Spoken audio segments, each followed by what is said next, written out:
Animal বাইটের ফলে হওয়া র্যাবিস একটা খুবই ভয়ানক অসুখ এবং এই জানেন কি আপনারা যে এই র্যাবিস হলে মানুষের কি কি জিনিস থেকে ভয় লাগে? চলুন আমি অপশান দিচ্ছি।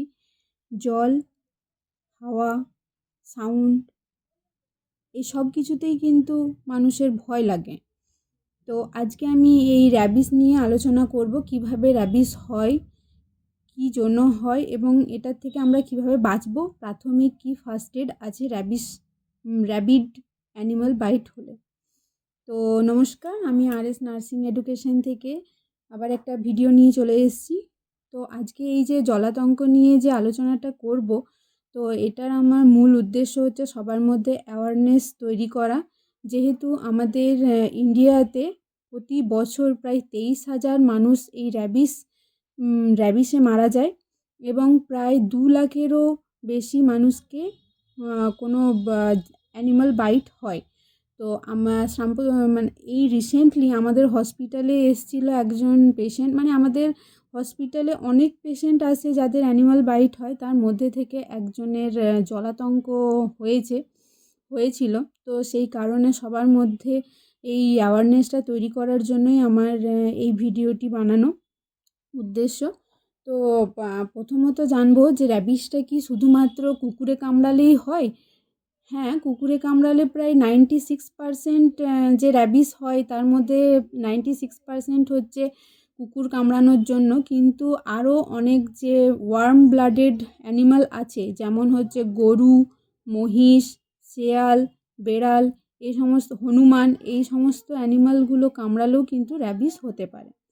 তো যদি কোনো পশুর র্যাবিস হয়ে থাকে তাহলে সেই পশুটিকে আমরা কিভাবে বুঝতে পারবো? ওই পশুটির মধ্যে কিছু বিহেভিয়ারাল চেঞ্জেস দেখা যাবে। পশুটি খুব বেশি এক্সাইটেড হয়ে যাবে, মুখ দিয়ে লালা ঝরতে থাকবে এবং বাইটিং টেন্ডেন্সি থাকবে। ওই পশুটি কামড়ানোর চেষ্টা করবে এবং সেই অ্যানিমালের মধ্যে র্যাবিস ভাইরাসটি থাকলে সেই পশুটি কিন্তু 10 দিনের বেশি বাঁচে না, 10 দিনের মধ্যে মারা যায় পশুটি। এবং এই যে জলাতঙ্ক, কোনো মানুষের মধ্যে যদি জলাতঙ্ক হয় তাহলে সেই মানুষটিও কিন্তু বাঁচে না। এর প্রগনোসিস খুবই ফ্যাটাল, মানুষ মারা যায়। একবার যদি কারো জলাতঙ্ক হয় তাহলে এর কোনো ট্রিটমেন্ট নেই, মারা যায়। তো আমরা জানবো যে কিভাবে ছড়াচ্ছে। এটা হচ্ছে যে যদি র্যাবিড অ্যানিমাল কোনো মানুষকে কামড়ায় তাহলে কামড়ানোর ফলে ওই র্যাবিড অ্যানিমালের লালা মানুষের শরীরে রক্তের সাথে মিশে যায় এবং ওই ভাইরাসটি মানুষের রক্তে রেপ্লিকেট করতে থাকে বাইটিং এরিয়াতে এবং আস্তে আস্তে সেটি নার্ভের মধ্যে যায় এবং নার্ভ থেকে সেটি আস্তে আস্তে CNS, সেন্ট্রাল নার্ভাস সিস্টেম, আমাদের মস্তিষ্কে এসে পৌঁছায় এবং যখনই মস্তিষ্কে জীবাণুটি চলে যায় তখন কিন্তু এটি থেকে আর বাঁচানো যায় না। জলাতঙ্ক সিমটমগুলো তখন দেখা যায়। তো প্রথমেই যখন মানুষটিকে কোনো পশুতে কামড়ায় তখনই কিন্তু সঙ্গে সঙ্গে সেটি জলাতঙ্ক হয়ে যায় না তার।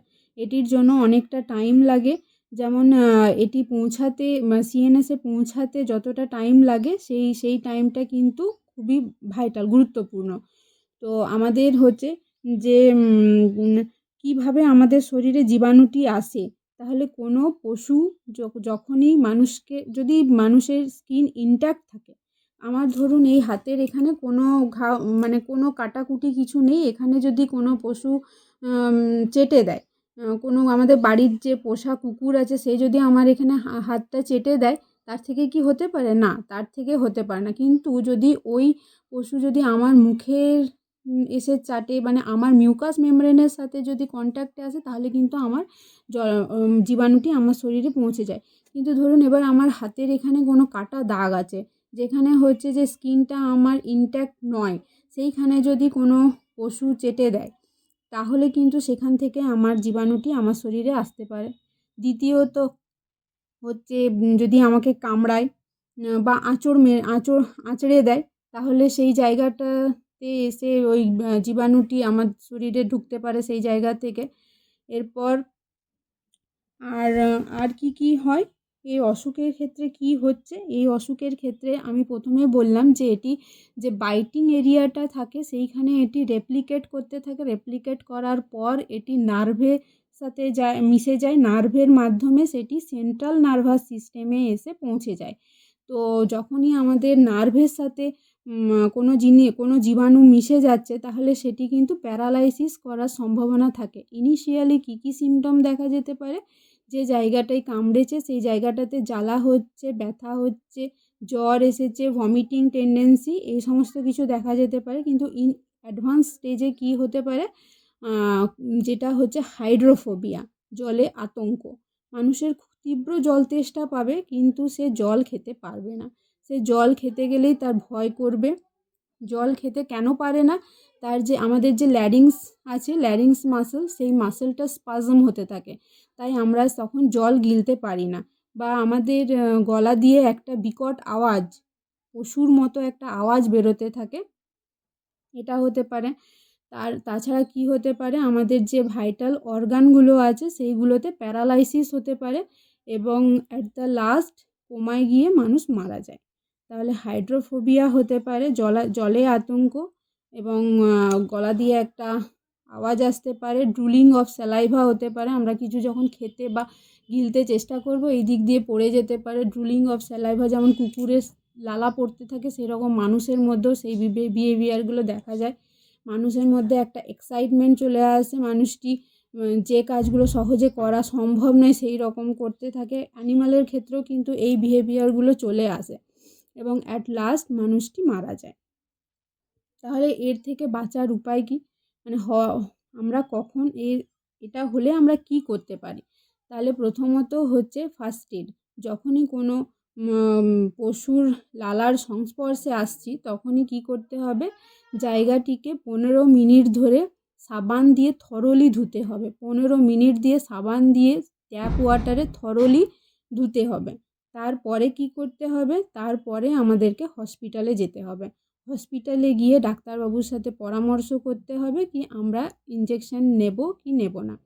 তাহলে আমাদের এখানে ক্যাটাগরিতে ভাগ করা হয়। এই যে বাইটটা 3টে ক্যাটাগরি আছে, ক্যাটাগরি 1, ক্যাটাগরি 2, ক্যাটাগরি 3। তাহলে ক্যাটাগরি 1-এ হচ্ছে আমার ইনট্যাক্ট স্কিন। ইনট্যাক্ট স্কিনে আমার কুকুর বেড়াল চেটে দিয়েছে, আমার যে পোষ্য কুকুর বা বেড়াল ছিল সেটা চেটে দিয়েছে, তাহলে এটা হচ্ছে ক্যাটাগরি 1। এক্ষেত্রে আমাদেরকে শুধু সোপ ওয়াটার দিয়ে ধুলেই হয়ে যায়, কোনো ভ্যাকসিন নেওয়ার প্রয়োজন হয় না। দ্বিতীয়ত হচ্ছে আমার মানে কোনো আমার স্কিন ইনট্যাক্ট নয় সেই রকম জায়গাতে কুকুর বা বেড়াল চেটে দিয়েছে, বা কুকুর বেড়াল নিজেই আঁচড় মেরেছে, মাল্টিপল জায়গাতে হয়তো আঁচড় এসছে, সেটা হচ্ছে ক্যাটাগরি 2। এক্ষেত্রে কিন্তু অবশ্যই ভ্যাকসিন নিতে হবে। এবং ক্যাটাগরি 3, যেখানে অনেকটা এরিয়া হচ্ছে কেটে দিয়েছে, অনেকটা মাসল ইনভলভ হয়ে গেছে, অনেকটা ব্লাড লস হয়েছে, সেক্ষেত্রে কিন্তু ইনজেকশনের সাথে আমাদেরকে ইমিউনোগ্লোবিউলিনও নিতে হবে। তো প্রথমত হচ্ছে যে আমরা এই যে ডোজটা, এই ডোজটা কীরকমভাবে কী দিয়ে থাকি। তো ডোজ হচ্ছে এটার, যদি আমরা ইন্ট্রাডার্মাল মানে স্কিনের একদম নিচে যদি ইনজেকশনটা দেওয়া হয়ে থাকে, তাহলে এটার 4টে ডোজ নিতে হয়। এবং যদি ইন্ট্রামাস্কুলার মানে মাংসের মধ্যে ইনজেকশনটা দেওয়া হয়, তাহলে এটার 5টা ডোজ দেওয়া হয়। তো প্রথমত হচ্ছে ইন্ট্রাডার্মাল যদি দেওয়া হয়, তাহলে প্রথম যেদিন কেটেছে সঙ্গে সঙ্গে সেই দিন ইনজেকশন নিতে হচ্ছে 0 ডোজ। তারপরে হচ্ছে 3 নাম্বার দিনে 3 নাম্বার দিনের একটা ডোজ, তারপরে হচ্ছে 7 নাম্বার দিন, 7 নাম্বার দিনে একটা ডোজ, এবং একটা হচ্ছে 28 নাম্বার দিনে একটা ডোজ নেওয়া হয়। এই টোটাল 4টে ডোজ আমাদের সরকারি হসপিটালে দেওয়া হয়ে থাকে। এবং ইমিউনোগ্লোবিউলিনটা হচ্ছে যে বাইটিং এরিয়াটা হয়েছে, যেখানটাতে কুকুর বা বেড়াল কামড়েছে, সেই এরিয়াটাতে ইমিউনোগ্লোবিউলিন দেওয়া হয়ে থাকে। ইমিউনোগ্লোবিউলিনটা কি?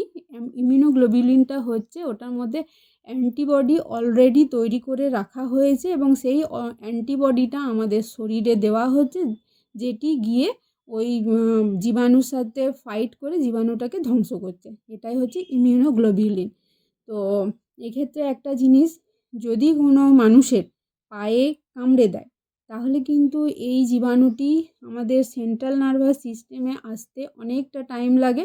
তাহলে তার সাইন সিমটম অনেক দেরিতেও ডেভেলপ করতে পারে, বা হচ্ছে যে সাইন সিমটম ডেভেলপের আগে বা সিএনএসে পৌঁছানোর আগেই জীবাণুটি যদি ঠিকঠাকভাবে ভ্যাকসিনেশন হয়ে থাকে এফেক্টিভলি, তাহলে কিন্তু জীবাণুটি আর রেপ্লিকেট করে না বা মরে যায়, জীবাণুটি আর ছড়াতে পারে না। কিন্তু যদি আমাদের মুখের কোনো জায়গায় বা ঘাড়ে যদি কামড়ায়, তাহলে কিন্তু এটি দ্রুত আমাদের সিএনএসের কাছে পৌঁছে যেতে পারে। তাই সাইন সিমটম তাড়াতাড়ি দেখা দিতে পারে এবং তাড়াতাড়ি কিন্তু এর যে প্রগনোসিসটা, সেটা ফ্যাটাল প্রগনোসিসটা তাড়াতাড়ি দেখা দিতে পারে। তাই সতর্ক থাকতে হবে। যদি বেড়াল, কুকুর, হনুমান বা শেয়ালে কামড়ে দেয় বা ছাগল, গরুও যদি কামড়ে দেয়, তাহলে অবশ্যই হসপিটালে গিয়ে চিকিৎসকের পরামর্শ নিতে হবে এবং সময় মতো ইঞ্জেকশনগুলো কমপ্লিট করতে হবে। নির্দিষ্ট দিনে যে ডেট দেওয়া থাকবে সেই ডেটে গিয়ে ইঞ্জেকশনগুলো নিতে হবে এবং যে ডোজ যে শিডিউলটা আছে শিডিউলটা কমপ্লিট করতে হবে এবং অবশ্যই সাবান দিয়ে ধুতে হবে জায়গা। এবং নিজেদের বাড়িতে যদি কুকুর, বেড়াল পোষা হয়ে থাকে, তাহলে তাকে অবশ্যই ভ্যাকসিনেশন করিয়ে রাখতে হবে। প্রথম পার্টে আমরা এইগুলোই জানলাম। এরপর সেকেন্ড পার্ট যদি বানাই, তাহলে আমি সেখানে ডিসকাস করব যে যদি এক্সপোজার হয়, যদি আবার একবার ভ্যাকসিনেশন নেওয়ার পর আবার যদি কুকুর, বেড়ালে কামড়ে থাকে, তাহলে আমরা কি করতে পারি, এবং আরও অনেক রকমের প্রশ্ন মানুষের আসে, সেই প্রশ্নগুলোর উত্তর আমি সেকেন্ড পার্টে দেওয়ার চেষ্টা করব। এবং আরেকটা কথা এখানে জানিয়ে রাখি, এর কিন্তু কোনো ডায়াগনোসিস নেই। আমরা কোনো ডায়াগনোসিস করতে পারি না যে কার মধ্যে এই অসুখটি, জীবাণুটি ছড়িয়েছে কি ছড়ায়নি। তাই ছড়ানোর, নিজের শরীরে ছড়ানোর আগে ভ্যাকসিন নিয়ে নিজেকে সুস্থ রাখতে হবে। ধন্যবাদ।